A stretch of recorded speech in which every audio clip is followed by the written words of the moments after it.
8 साल का एक बच्चा 1 रुपया का सिक्का मुट्ठी में लेकर एक दुकान पर पहुंचा। कहा, क्या आपके दुकान में ईश्वर मिलेंगे? दुकानदार ने यह बात सुनकर सिक्का नीचे फेंक दिया और बच्चे को निकाल दिया।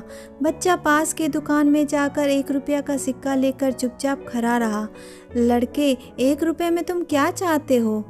मुझे ईश्वर चाहिए, आपकी दुकान में है?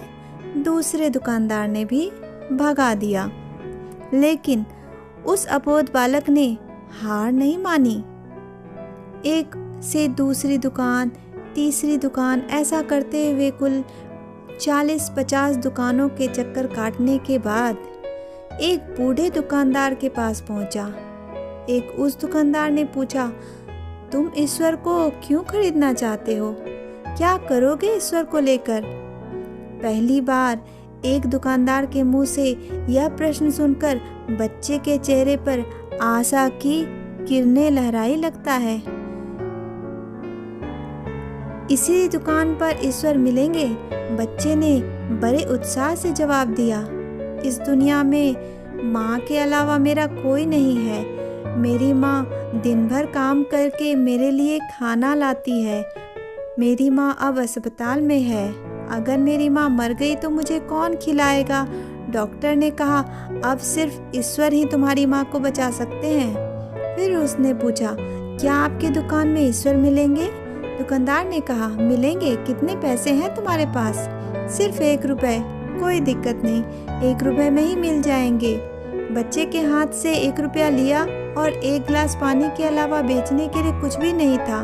उसने बच्चे को 1 गिलास पानी भर दिया और कहा, यही पानी पिलाने से तुम्हारी माँ ठीक हो जाएगी।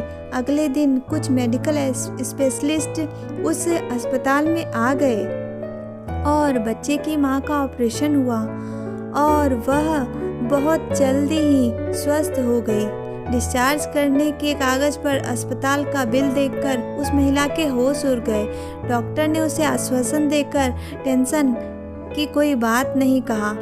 एक सज्जन वृद्ध व्यक्ति आपका बिल चुका दिए हैं। मुझे धन्यवाद देने की कोई आवश्यकता नहीं। आपको तो स्वयं ईश्वर ने बचाया है। यदि आप धन्यवाद देना ही चाहती हैं तो अपने अबोध बालक को दीजिए, जिसने सिर्फ 1 रुपया लेकर नासमझों की तरह ईश्वर को ढूंढने निकल पड़ा था। विश्वास इसी को कहते हैं। ईश्वर को ढूंढने के लिए करोड़ों का दान देने की ज़रूरत नहीं होती। मन में अटूट विश्वास ही काफ़ी है। चैनल को लाइक, सब्सक्राइब और शेयर करें। Thanks for watching.